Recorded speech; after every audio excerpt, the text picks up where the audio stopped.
सुबह के बजे हैं 5। मॉर्निंग वॉक से हम वापस आ चुके हैं। और जैसा कि आप लोगों को पता है, मॉर्निंग वॉक के लिए हमारे सारे जो डॉग्स हैं, street dogs, Kali, Dholu, Bru and Buru और डुगू, ये सारे के सारे हमारे साथ जाते हैं। तो वापस आए हैं तो उनके लिए खाना डाल रही हूँ। मैं रोटियों के ऊपर थोड़ा थोड़ा बस दही लगा लेती हूँ और अभी जाके मैं उनको बाहर खिला के आऊँगी। चलिए अब बना लेते हैं हम चाय, माता जी की, अपनी और इनकी।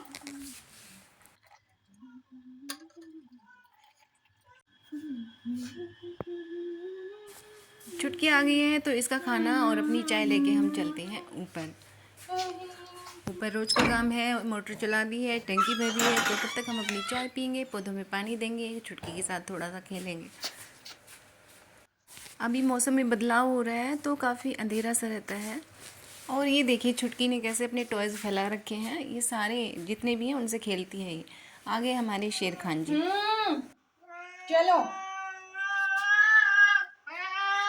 अरे सब्र करो बेटा, सब्र किया करो। नहीं करो, नहीं करो। हाँ चलो। हमारा ये शेर खान सबसे ज़्यादा शोर मचाता है, इसे बिल्कुल भी तसल्ली नहीं होती। चलिए कल वाला टाइम हो गया है 6:15, 10 मिनट आगे है ये घड़ी। और सारा काम हमारा झाड़ू पोछा सब कुछ हो चुका है। अभी जाके हम नहाते हैं। और मैं नहा के आई तो ये देखिए इसने क्या हाल कर दिया। कल बॉक्स खाली किया था और उसमें से सारे डुगू के टॉयज़ निकाले थे और ये डुगू का टॉयज़ लेके उसे फाड़ने में लगी हुई है। पूरी तरह से इसका कचूमर बना दिया है इसने। अभी डुगू देखेगा तो इसको बताएगा फिर।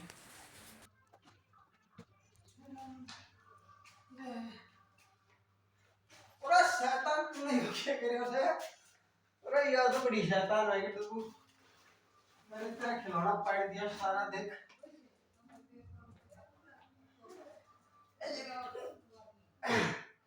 या बड़ी शैतान बेटी बनेगी।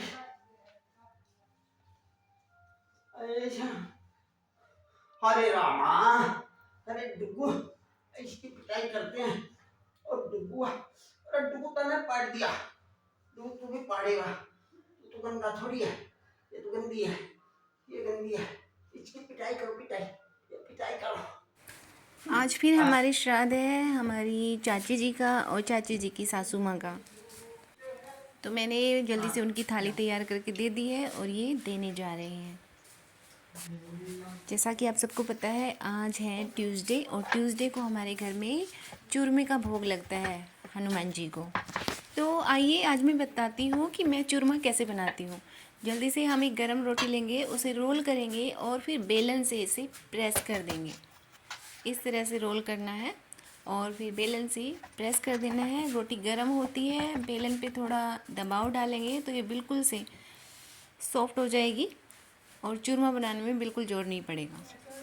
उसके बाद इसके अंदर डाल देंगे हम घी और खांड या बूरा या गुड़, कुछ भी आप मिला सकते हैं और फटाफट से ये बन जाता है।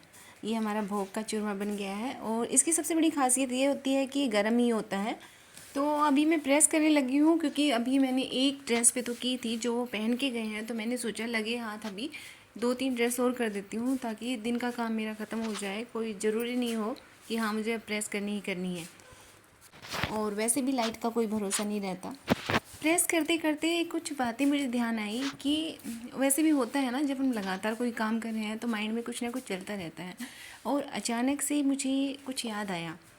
और कभी कभी तो ऐसे होता है कि जो बात हुई है, जो इंसिडेंट हुई है, उससे हम पूरी तरह से एक तरह से कनेक्ट होते हैं।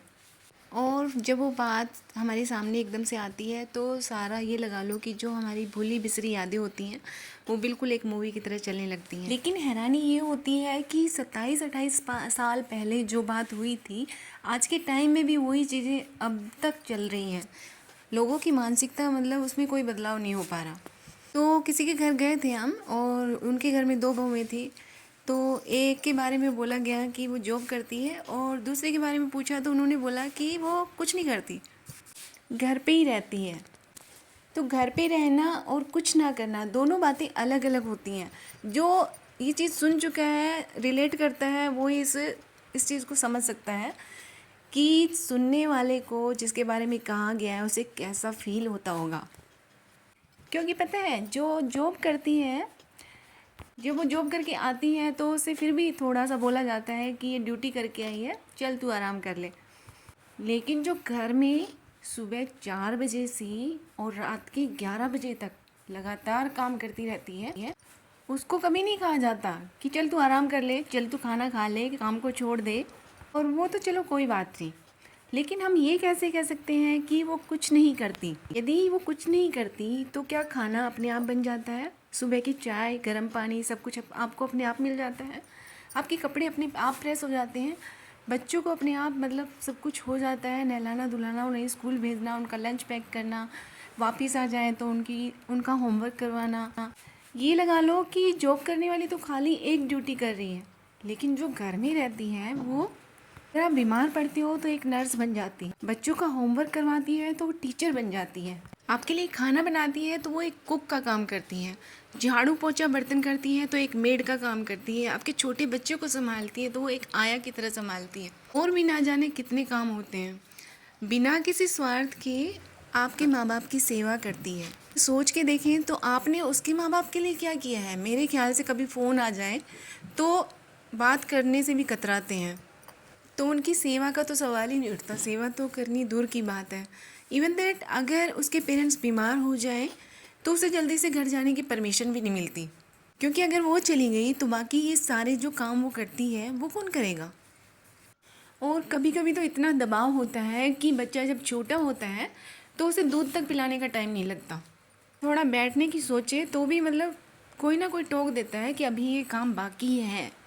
और फिर वो बेचारी ऐसी बुद्धू बन जाती है कि सब कुछ छोड़ छाड़ के दिमाग से उसके निकल जाता है कि हाँ, अपने लिए या अपने बच्चे के लिए भी मतलब उसे कुछ करना है, उनके ऊपर ध्यान देना है। वो बस ये सोचती है कि नहीं, पहले मैं ये काम कर लूँ, वो काम कर लूँ।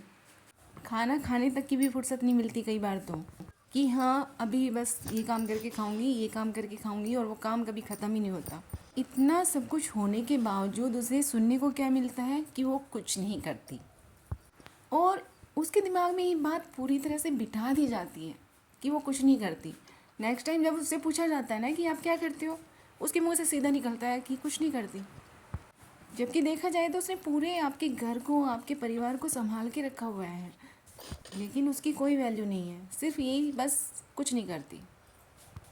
अगर उसके कामों को गिन के अगर आप सैलरी देना चाहें तो मेरे ख्याल से आपकी सैलरी कम पड़ जाएगी। मेरी ये बातें किसी व्यक्ति विशेष के लिए नहीं है, सिर्फ मैं ये कहना चाहती हूँ कि यार थोड़ा अपनी सोच को बदलो।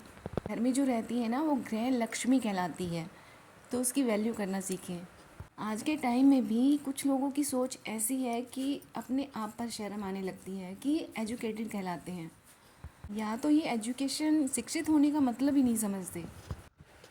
और जो ये है ना कुछ नहीं करती, अगर एक दिन अपना सारा काम छोड़ देना तो आपको पता चल जाएगा कि वो क्या करती है और क्या नहीं करती। तो डुगू सो चुका है और आज माता जी ओम शांति में से सुबह जल्दी आ गई थी।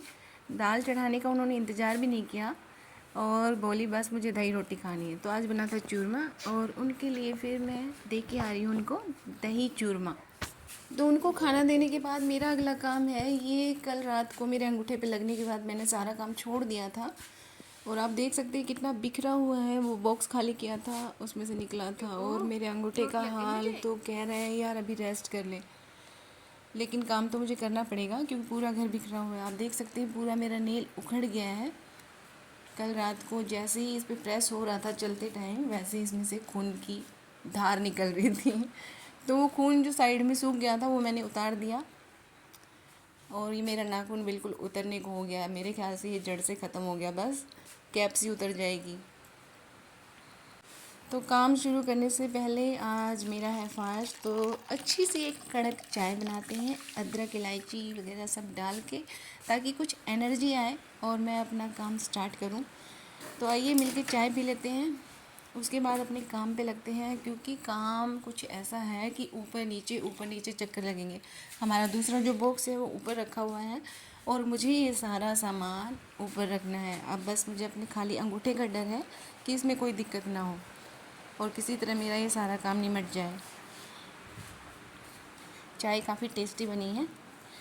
तो अभी चाय पीने के बाद चलते हैं हम ऊपर। ऊपर भी सारा बिखरा हुआ है। ये डुगू के टॉयज जो निकले थे वो छुटकी ने फाड़ दिए हैं। टेडी बियर का देखो क्या हाल बना दिया। दूसरा बड़ा टेडी बियर यहाँ पे फंसा रखा है उसने। ये बेचारा तो रो रहा है, बस दम निकल गया इसका लगता है। डुगू के बहुत सारे टॉयज़ हैं और ये लगा लो जैसे एक छोटे बच्चे की यादें होती हैं, इस तरह से हमने उनको सहेज के रखा हुआ है। और ये बॉक्स ये खाली कर दिया था हमने। इसमें जो ये बाबा का बॉक्स है, हमारे बिस्तर वगैरह थे वो हम नीचे ले आए थे। और अभी यहाँ से मुझे सारा नीचे से ऊपर सारा सामान लेके आना है। और मेरे जीने का हाल भी ख़राब हो रखा है, इसको भी सारा सुधारना पड़ेगा। देखते हैं आज मैं कितना कर पाती हूँ। तो चलिए हम बन गए अपनी झांसी की रानी, अपने युद्ध का मोर्चा संभाल लेते हैं और लगते हैं अपने काम पे अप डाउन करने के लिए। और ये देखिए अब ये दोपहर का 1 बज गया है। मैंने अभी इतना ही काम किया है और अभी दाल चढ़ाने का टाइम आ गया। अगर माताजी सुबह थोड़ा रुक जाती तो सुबह ही मैं दाल बना देती, लेकिन आज उनको जल्दी भूख लगाई थी इसलिए सुबह दाल नहीं बन पाई और दोपहर के खाने का टाइम हो गया। तो पहले दाल बना लेते हैं, आटा लगा देते हैं। और हाँ, माता जी की फरमाइश आई है कि चाय पीनी है क्योंकि उनको हो गई है गलडाई। गलडाई वर्ड आपने सुना है कभी? अगर मतलब जानते हैं तो कमेंट ज़रूर करना, क्योंकि मैंने तो यहीं पे आके ये वर्ड सुना था कि गलडाई क्या होता है। घर में तो मैंने कभी सुना ही नहीं कि गलडाई भी कुछ होता है। तो मैंने दाल चढ़ा दी है और ये चाय चढ़ा दी है। तो आप लोग ज़रूर बताइएगा किस किस को पता है गलडाई का मतलब।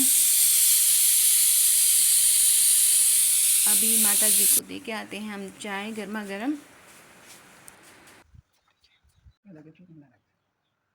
तो माता जी ने चाय बनवाई है तो चलो भाई हम भी थोड़े से बैठ के अपना रेस्ट कर लेते हैं, थोड़ी चाय के मज़े ले लेते हैं। तो होता रहता है।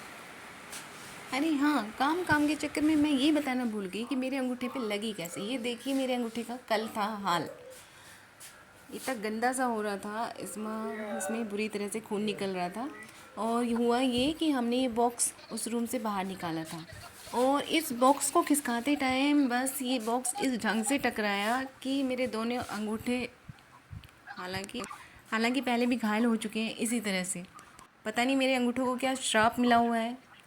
भी मैं कुछ ऐसा करती हूँ खिसकाने वाला काम, मेरे अंगूठे से पक्का टक्कर होती है और इसी तरह से चोट लगती है।